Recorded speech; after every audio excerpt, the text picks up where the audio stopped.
Hey guys, welcome to the BA show, the Blue Abroad show.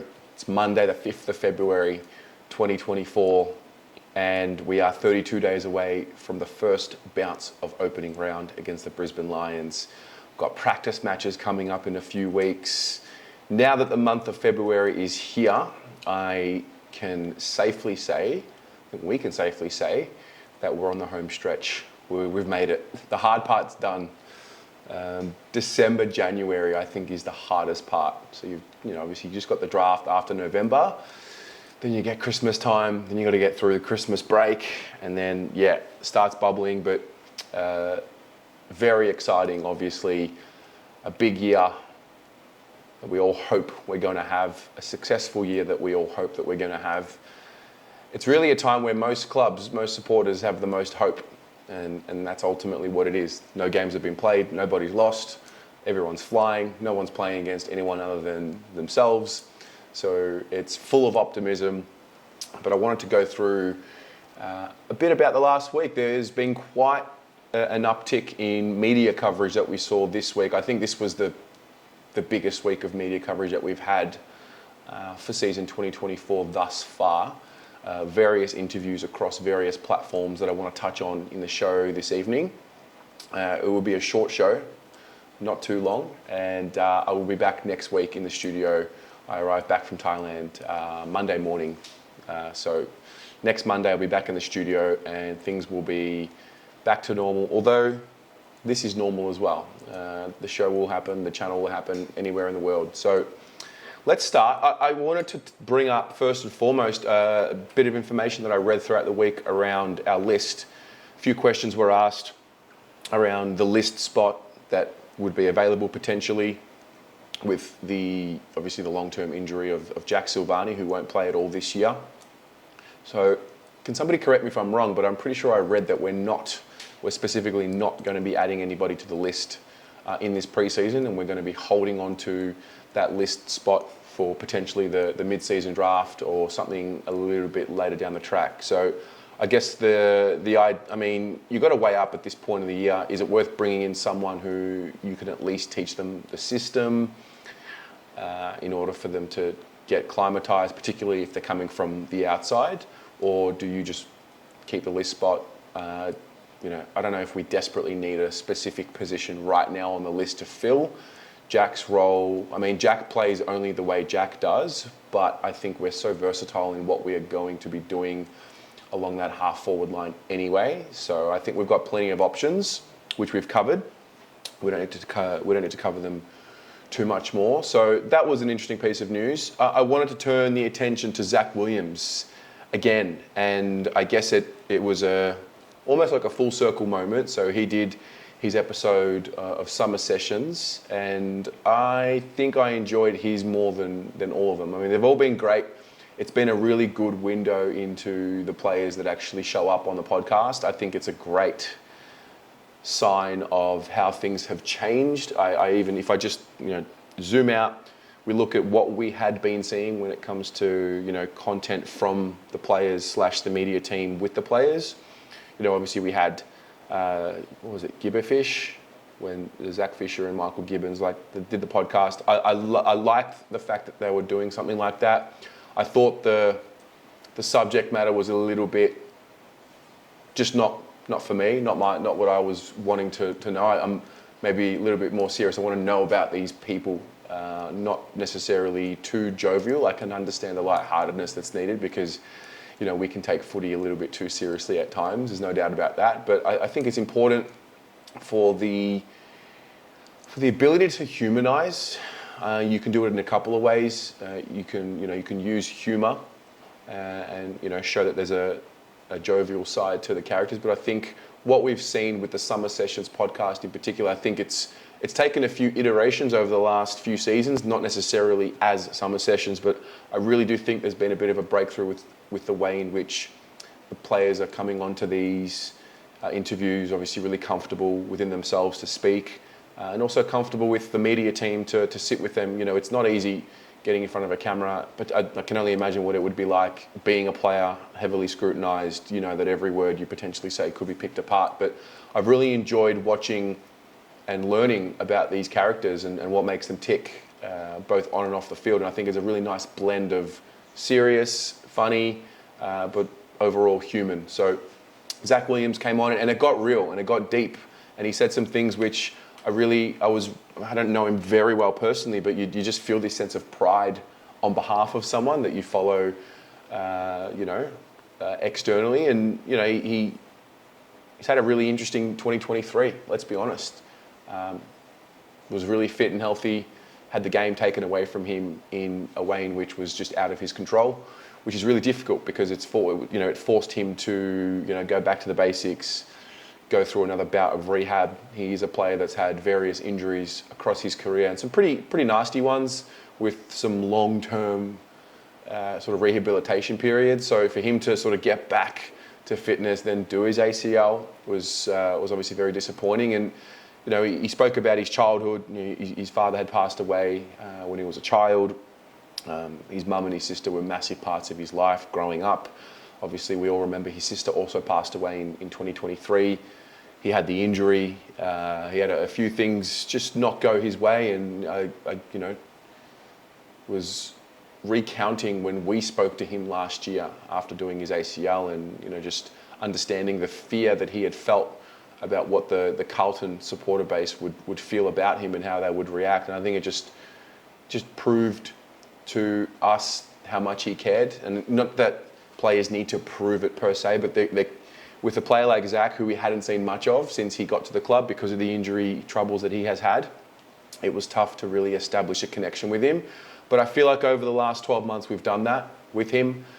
We are yet to see his best football in the navy blue, but I think he's going to be working towards that. And you can just see the perspective shift in him, and you can see, I could anyway, the real journey that he went on over the last 12 months to get back to where we are today, where he's back into full training and full contact. And I think that the introspection that must have occurred within him, when you've got no choice, you're in the rehab group, so you're forced to step outside of the environment in which you're in and just watch it from the outside and gain a new perspective. So I really enjoyed how deep he was willing to go with how he felt and his experience.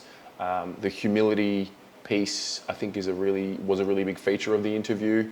And you can just tell, like I said, he's learned the lessons of life, which are harsh, and they come for you in any way, shape or form. Obviously you don't ever want to have an ACL injury, but I feel like there are very few players who come back worse, both as a player and as a professional, and I think as a human, because of what it must be from a journey standpoint. So it was good to see him showcasing his understanding of life, from a different lens. And ultimately just excited for him, because we know, if we talk about him as the human, we can see the growth. I can only imagine what it's going to do for him as a player, because his preparation is now on point. And, you can just tell, I think he and McGovern in particular were two that I looked at, maybe because they had come from other clubs, and it took a while to adjust to them, because a lot of the group that I had been used to, particularly with this rebuild, they were all from the draft. That's changed now. We've got quite a few players from other clubs that have come in. And so, I think the two of them in particular were two that we all knew had great talent, but weren't sure about their preparation, or I wasn't anyway. And now that you see them in the shape that they're in now, it's pretty clear that there's a difference in whatever they're doing, because their bodies look different. And I think with going back to Zac, the focus that he now has is going to be great for him and great for us. So that was Zac Williams. There was one line I wanted to bring up from the Jesse Motlop article. He was talking about the mosquito fleet, etc., and how there's so many options. But there was a perspective in a sentence that he had said that I definitely latched onto, and that was, we're a squad of 45 and anyone's ready.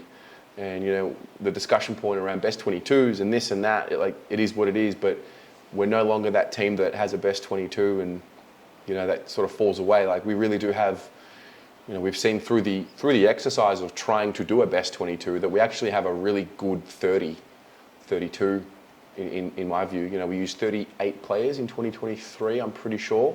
So that squad mentality is slowly but surely being put into my mind and how I think about this group. You know, the list wins you the flag, not your best 22.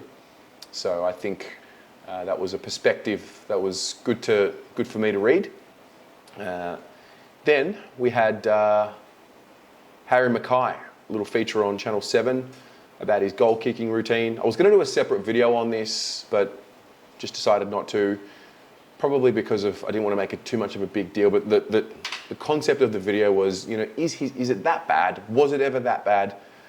He had a couple of months, couple of patches where he was low on confidence, which the team was.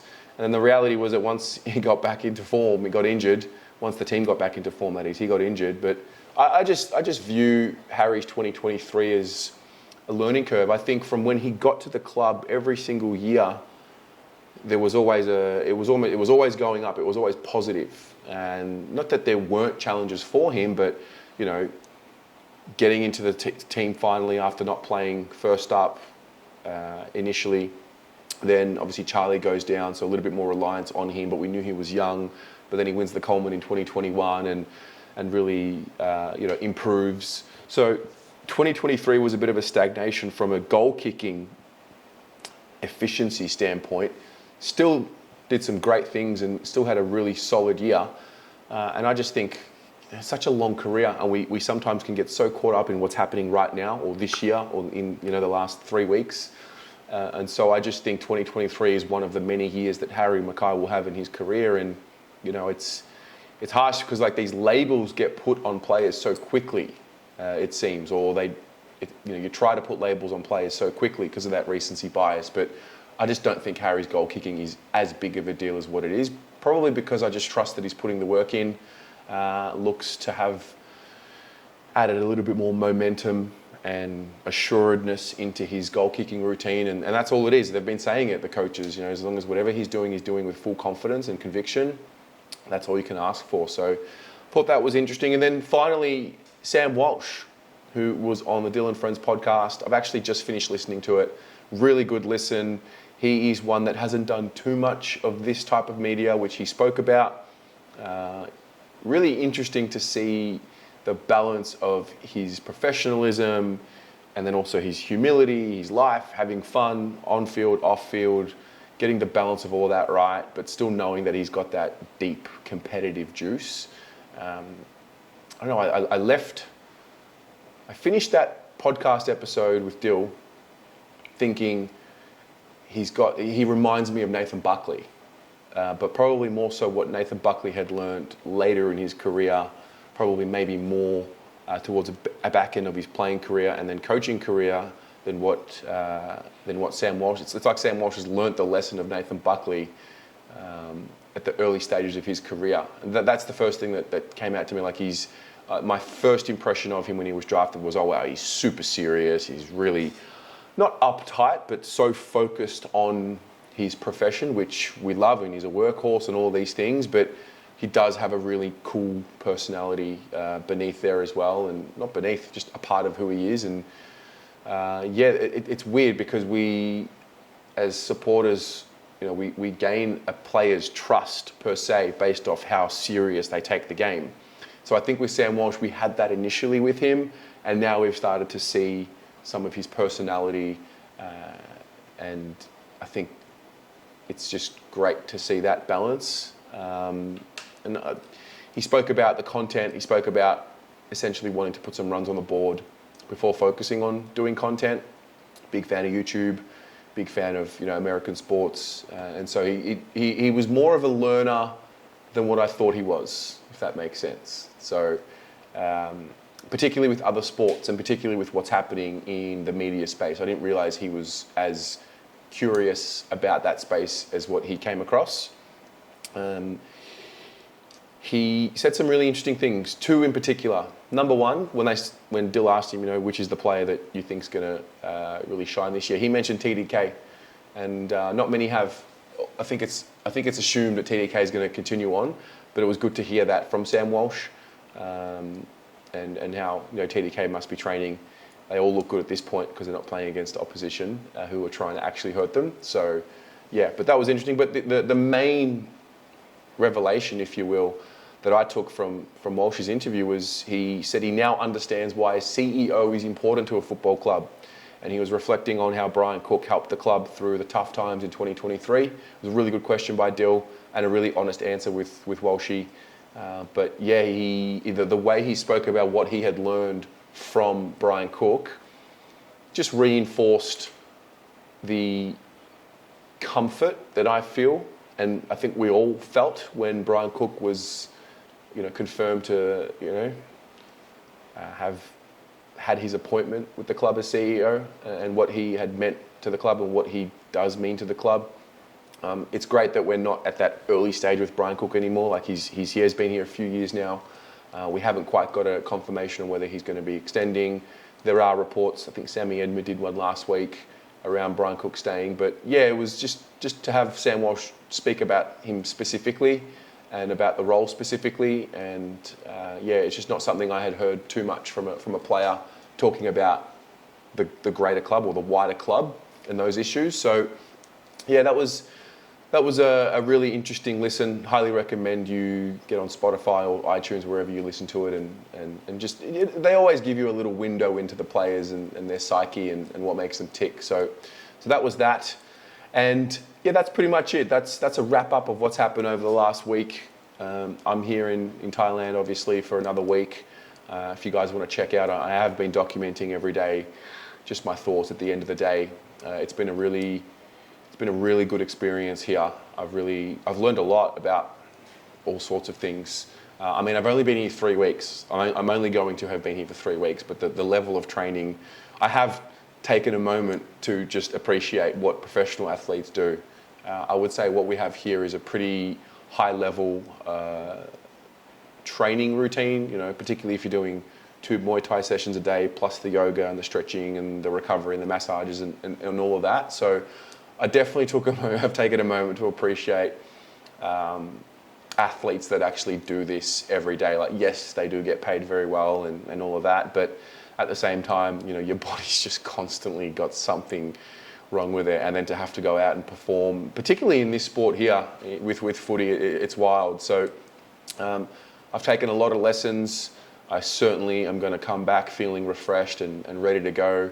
I won't be feeling what I usually do before an AFL season. I generally feel a little cooked before we start, just because I haven't done something like this in a pre-season. I definitely feel like I found my thing doing something like this before a footy season starts, just to get the mind right, just to put the body and the mind through some adversity, because the footy season is an emotional roller coaster, particularly with Carlton. The highs are high, the lows are low.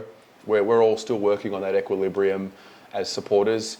It's the beauty and the curse of the Carlton Football Club supporter base, I would say. Sometimes we're so passionate that when we do win, it can become really a competitive advantage. But when we lose so much, it can also become a bit of a hindrance and a distraction, and it can take its toll on us. And being in the space, doing the content, doing it as a job and as a career, it's it's a different realm of supporting, and it's you take on a lot of emotions from all of us, and we just feel so deeply. So yeah, really good, really excited, really energized, and really just ready. 32 days to go.